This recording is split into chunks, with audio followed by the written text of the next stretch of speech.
Confinés les confinières, j'espère que vous allez bien. Alors, j'aimerais vous partager une question qui m'étonne en ce moment et que je comprends pas. Comment Dieu a pu aimer quelqu'un comme toi?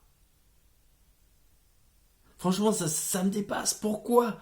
Pourquoi Dieu t'a aimé d'un amour infini alors que t'es passé à côté de sa volonté, que t'es passé à côté de l'objectif qu'il avait pour ta vie, que t'as été catastrophique à tous les niveaux, sur tous les plans? Pourquoi Dieu a aimé quelqu'un comme toi?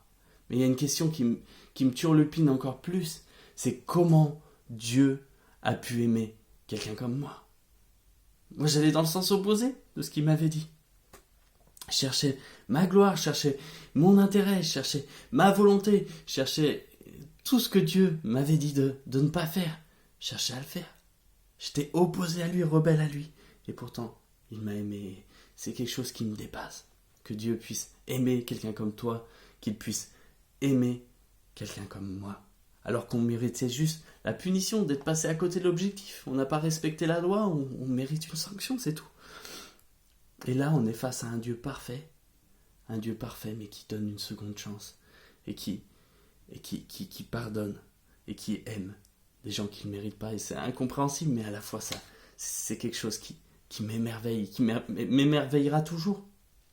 Et vous savez, dans la Bible, il y a quelqu'un qui s'appelle Paul, et c'est un mec qui est émerveillé d'avoir été aimé à ce point-là, alors que c'était vraiment le gars le plus catastrophique du monde.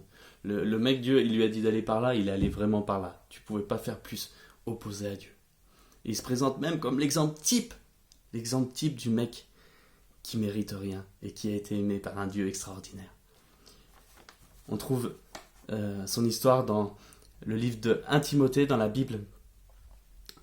1 Timothée 1 au verset 12, il dit « Je suis reconnaissant envers celui qui m'a fortifié, Jésus-Christ notre Seigneur, car il m'a jugé digne de confiance en m'établissant à son service.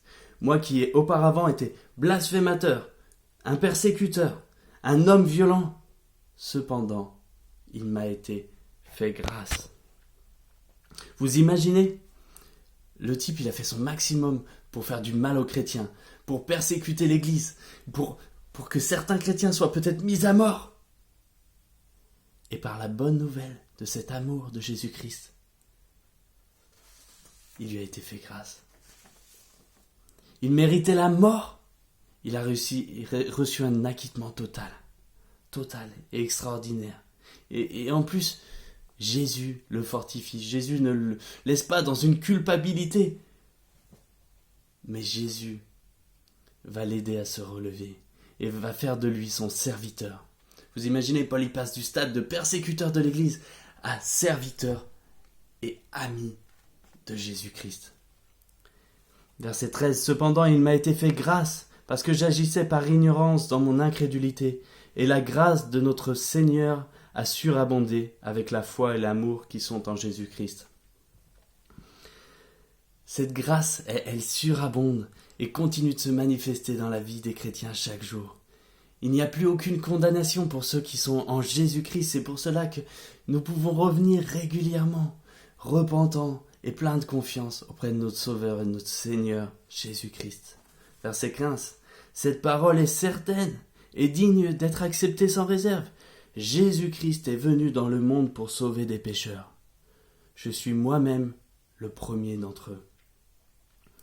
Incroyable, Jésus vient pour sauver des pécheurs. Il ne vient pas pour des gens bien, il ne vient pas pour des gens plus religieux que la moyenne, il ne vient pas pour des gens qui auraient quelconque mérite. Non, il vient pour des pécheurs, des mecs qui méritent simplement la punition de Dieu. Et la semaine prochaine, on va fêter la Pâque. Et c'est vraiment le miracle le plus extraordinaire de la Bible. Dieu qui s'humilie, qui se fait homme pour payer et mourir à la place de mecs comme nous.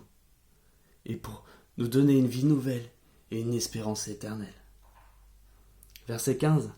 Cette parole est certaine et digne d'être acceptée sans réserve. Je répète, cette parole est certaine et digne d'être acceptée sans réserve. Jésus-Christ est venu dans le monde pour sauver des pécheurs. Je suis moi-même le premier d'entre eux. mais il m'a été fait grâce, afin que Jésus-Christ montre en moi, le premier, toute sa patience, et que je serve ainsi d'exemple à ceux qui croiraient en lui pour la vie éternelle. Il n'y a pas besoin d'une grande foi pour accepter cette vérité. L'important, c'est pas la taille de la foi, mais c'est l'objet de la foi. Je ne sais pas si vous avez déjà marché sur un lac gelé. Moi, ça m'est arrivé une fois, et au début, on a un peu peur, on balance des cailloux, on tape avec un bâton, puis après, on marche tout doucement, on tâtonne, et puis après, on se rend compte que c'est solide, qu'on peut sauter dessus, et que ça fait des semaines qu'il fait moins 10, et qu'il doit avoir 15 ou 20 cm de glace, que ça ne peut pas casser. Au début de cette anecdote, j'avais une petite foi, mais dans un objet solide, 20 cm de glace. Et ça a tenu. Et puis après, ma foi, elle a grandi, et ça a continué de tenir, car l'objet de ma foi était solide. Parfois, par contre, dans la vie, on a une grosse foi, une grosse confiance. En nous-mêmes, par exemple. Mais c'est des choses infiniment fragiles. Ça peut s'effondrer en un instant. Vous imaginez un petit virus et on peut se retrouver entre quatre planches. On place des fois notre foi dans des choses infiniment fragiles. Mais la confiance en Jésus, qui est venu pour sauver des pécheurs tels que nous, est l'objet le plus solide du monde. Notre assurance est totale, même si notre foi est toute petite au départ. Veux-tu goûter à cette assurance aujourd'hui? Après cette vidéo, je t'inviterai. Demande à Jésus-Christ de venir vivre dans ta vie. Demande-lui de venir te pardonner et te donner la force de vivre cette nouvelle vie jusqu'au bout. Il veut le faire.